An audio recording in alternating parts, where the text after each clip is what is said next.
Halo semuanya, karena kita lanjutkan lagi tentang yang namanya dasar programan.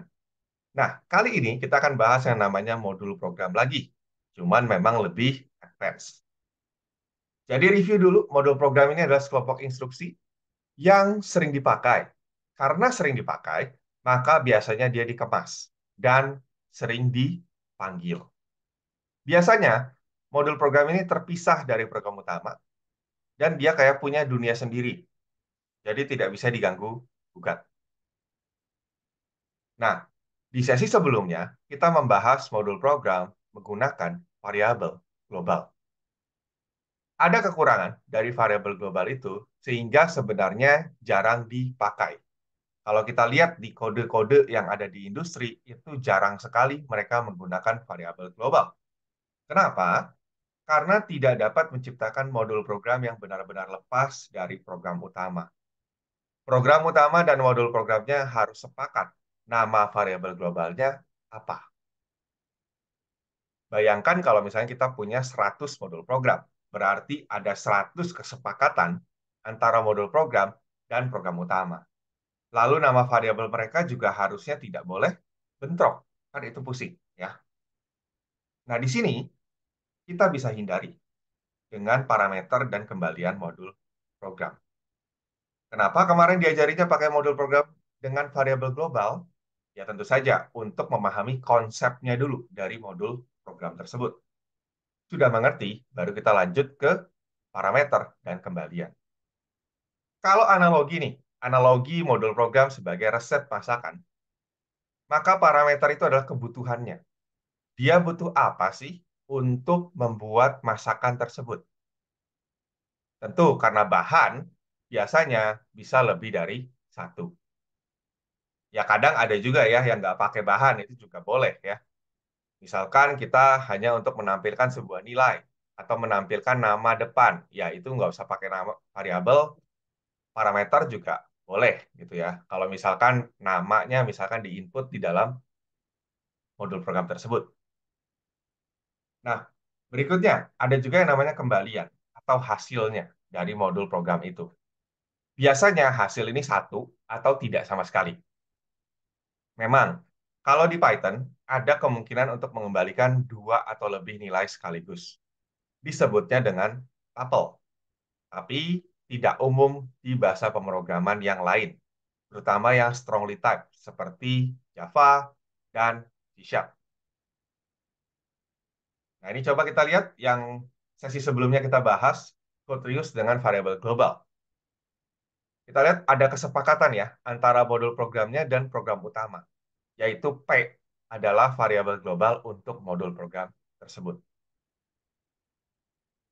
Nah, kalau tanpa variabel global, maka yang kita lakukan apa? Kita lihat di modul program cek positif, dia butuh apa sih? Dia butuh P. Karena dia butuh P, maka P akan dijadikan parameter. Parameter itu dimasukin di mana? Dimasukinnya di setelah kurung buka.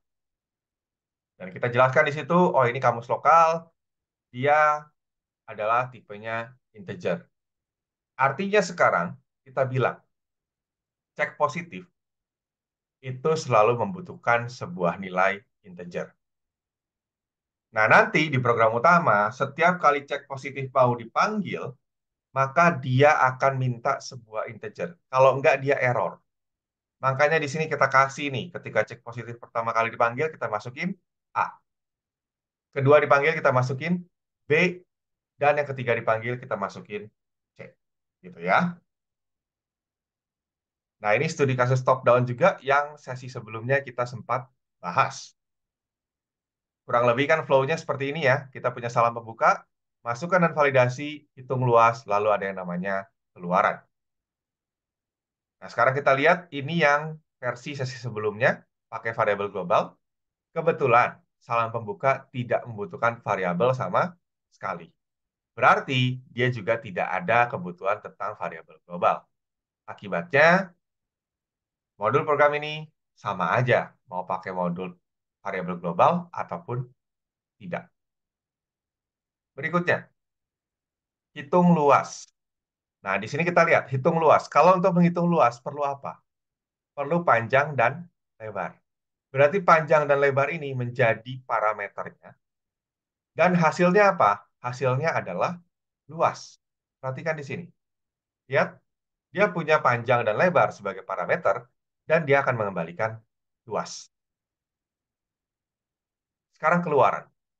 Keluaran, dia akan menampilkan luas. Berarti dia perlu sebuah variabel yang namanya luas. Luas dijadikan parameter. Lihat seperti ini.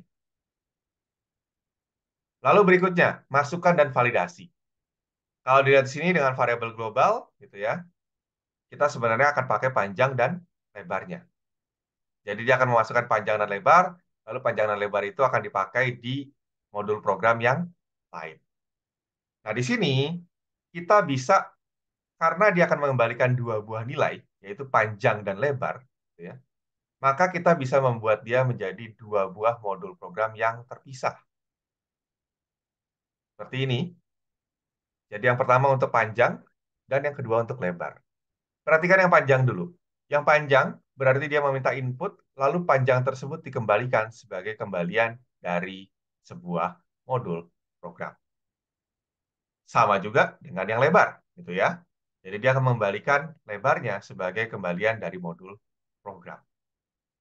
Kalau kita sudah mendesain seperti ini, maka tentu saja nanti program utamanya juga perlu berubah. Ini contoh program utama tanpa tanpa variabel global. Dengan variabel global, versi dengan variabel global. Ya maaf, hilap. Jadi ini kode program utama dengan variabel global, ya, dengan variabel global. Kita lihat dia punya panjang, lebar, dan luas, ya. Nah, sekarang kalau kita bikin buang variabel globalnya, maka kita tidak membutuhkan variabel global panjang, lebar, dan luas. Tapi apa? Lihat di sini, di program utama, yang merah itu adalah yang berubah. Panjang dan lebar itu jadi sebuah variabel lokal, dan dia diminta dari masukan dan validasi panjang, juga masukan dan validasi lebar. Setelah panjang dan lebar itu ada, maka dia akan dipakai untuk menghitung luas. Menghitung luas otomatis akan mengembalikan sebuah nilai yang namanya luas. Lalu luas tersebut ditampilkan melalui modul program yang namanya keluaran. Begitu ya. Jadi di sini ketika variabel global kita buang, sebenarnya juga ada kelebihan, yaitu cara bacanya lebih enak. Bandingkan dengan sebelumnya, gitu ya. Kalau dengan sebelumnya kita nggak tahu flow programnya seperti apa. Jadi ini mana variabel yang terlibat dan sebagainya kita nggak terlalu tahu. Lihat di program utamanya. Tapi dengan parameter dan return, kita bisa lihat. Jelas kan? Oh ya, panjang ini ngambil dari modul program ini. Lebar ambil dari sini. Nanti kalau sudah panjang lebar, lalu kita hitung luas. Keluar hasil, masukin ke luas, luasnya ditampilkan. Nah, kalau dilihat tadi, ada dua jenis modul program sebenarnya ya. Ada yang mengembalikan nilai dan ada yang tidak mengembalikan nilai. Jadi kalau mengembalikan nilai itu pasti ada nilai yang di return. Sedangkan kalau tidak mengembalikan nilai, biasanya tipenya adalah void. Tidak ada nilai yang dihasilkan. Contoh nih ya, modul program yang punya nilai sebagai hasil. Itu adalah resep, nasi goreng. Ada hasilnya, yaitu nasi gorengnya. Sedangkan kalau prosedur, ini biasanya contohnya misalkan adalah langkah-langkah untuk membersihkan motor. Kalau prosedur berarti dia butuh motornya, kan? Tapi setelah dibersihin, dia tidak menghasilkan sesuatu yang baru, kan? Tetap aja, motornya motor yang sama. Bedanya cuma lebih kinclong, gitu kan? Itu namanya prosedur. Jadi dia fungsi transformasi dari satu nilai ke nilai lain, gitu kan? Nah, ini cara mendefinisikannya. Jadi ada return-nya, ya. Tadi sudah ada parameter, ada return, gitu kan? Nah, cara panggilnya berarti karena dia mengembalikan nilai, maka perlu ditampung. Sama ya, kayak kita bikin nasi goreng, perlu ditampung di piring. Ya kan? Kalau misalkan nggak lu tampung, gimana caranya itu mau disajikan? Gitu. Nah, di sini tidak harus disimpan dalam variabel, bisa juga langsung dipakai. Misalkan mau langsung di print atau gimana. masukin ke operasi aritmatika dan sebagainya. Cuman kalau belum paham, ya janganlah pakai cara yang konvensional dulu, simpan dulu di variabel. Nah, ini contoh pendefinisian fungsi kasus pertama gitu ya. Jadi dia mencari nilai maksimum dan juga ada yang namanya fx. Ya, yang memberikan nilai. Perhatikan di sini nilai yang dikembalikan bisa satu variabel, bisa juga operasi aritmatika. Kalau operasi aritmatika, dia bakal hitung dulu, udah jadi baru kembali. Ini contoh untuk program utamanya.